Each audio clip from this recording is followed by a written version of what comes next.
Hello YouTube, Professor Kadra here. This is Tobacco 201 Storage. In this course, we're talking about tobacco storage. Not long-term aging, not cellaring, just everyday storage. Once you open a tin or pouch, your tobacco immediately becomes, well, it begins to interact with the environment. Right. It's no longer a closed system, and if it's stored poorly, you can end up with tobacco that's too dry, stale, difficult to smoke, simply less enjoyable. Fortunately, proper storage, not hard at all. When you're storing tobacco, you're trying to protect it from three things, which is air exposure, heat, and light. Light, it's excessive amounts that you're trying to prevent this exposure to. That's the foundation of good tobacco storage. You don't need anything complicated.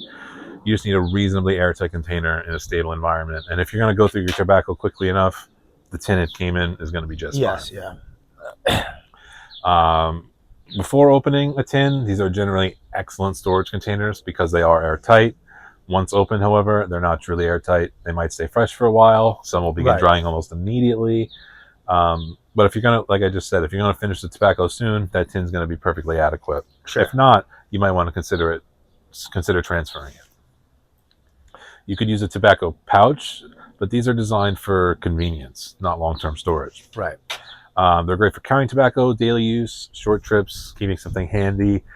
Generally not ideal for extended storage. They'll slowly allow moisture exchange with the surrounding air because they are not sealed. Even if they have a zipper, that zipper is still not airtight. Yep. And over time, tobacco stored in a pouch will usually dry out. So it's not really a good choice other than like to carry around. Yeah. Mason jars are the gold standard. They're inexpensive. They were usable. They're easy to label. They do the job. Yep. A properly sealed mason jar will protect the tobacco from air exposure. It's going to be easy to access. You can see it. If you're unsure how to store your tobacco, mason jar is almost always always a safe answer, at least.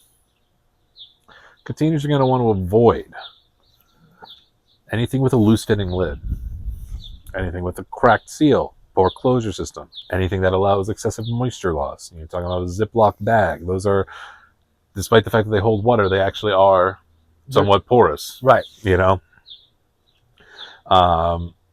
they might introduce odors. There might be cross contamination between your blends. You know, like we've talked in some other videos about how the blends will marry their flavors with each other when they're pressed. If you just have a bunch of Ziploc bags in a little box, you might end up with, say 5 bags of very similar tasting tobacco rather than 5 distinct blends. The tobacco absorbs those environmental influences surprisingly well. You also want to avoid heat and sunlight. You're trying to avoid direct sunlight. I mean, we're sitting out here with these jars here. Yeah. This is not killing this tobacco. Yeah, long-term. You're talking more about long-term in the beaten down sun. If you're storing it outside, you're storing it in a garage, an attic, or a shed, somewhere really that's not temperature controlled and that can get really hot, or any environment with a significant temperature swing. You're looking for cool, stable conditions. You don't need refrigeration. You don't need special climate control. You don't need a wine cellar. We use the word cellar. It doesn't need to be underground at all if you don't have access to that. Consistency matters more than anything else. Just keeping a consistent, temperature, light exposure. You're going to also want to label your tobacco. It might sound obvious, but you might learn the hard way, like, oh, what do I have in here? I mean, a great example, I have this rope tobacco in here. It's still got an old label on it. I need to put that on here. I mean, I'm not going to confuse this for an aromatic ribbon cut, but I might forget what it is. I'm going to want to know the date I bought it. If there are any other notes I might want to remember.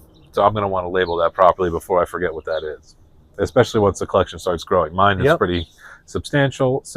And the date's a nice touch, too. It's a nice touch, you want to know how long, time goes on, whether you like it or not. So. Yeah, you could look it up. I keep a log. You can keep an eye out for one that I'm working on that you guys could access.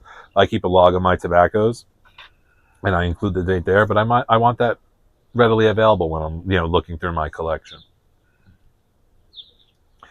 So some everyday kind of practical advice for most smokers: unopened tins, stay right in their original container, no problem. Open tobacco, moves into a jar if it won't be finished quickly. Travel happens in a pouch. Yeah, take a small amount. That's enough for the majority of situations, you know. Good tobacco storage isn't complicated. It's really just protecting the tobacco from excessive air, excessive heat, and excessive light, and you'll avoid most of your problems. You don't need anything expensive. You don't need anything elaborate.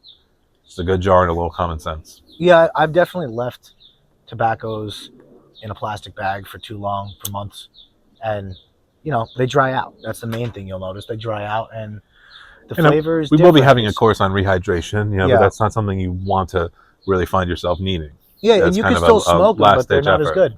Yeah. I recently had a very quick video with some Cowboy Coffee where I had come across some that had dried out over several months, and it was just a little bit more acrid than usual. It was still smokable, but it just had a bit of an acrid taste that wasn't really. And if they dry out too much, they kind of turn into like a dust almost. They'll crumble to dust. It's difficult to pack. It's difficult to keep lit. And then it's hot. Burns hot. Yep. It's the whole thing. You really want to try to keep your tobacco at a good moisture level, and it's really not that hard. It's keep it in the tin, put it in a jar. That's the rule of thumb. Yep. All right. Thanks for watching.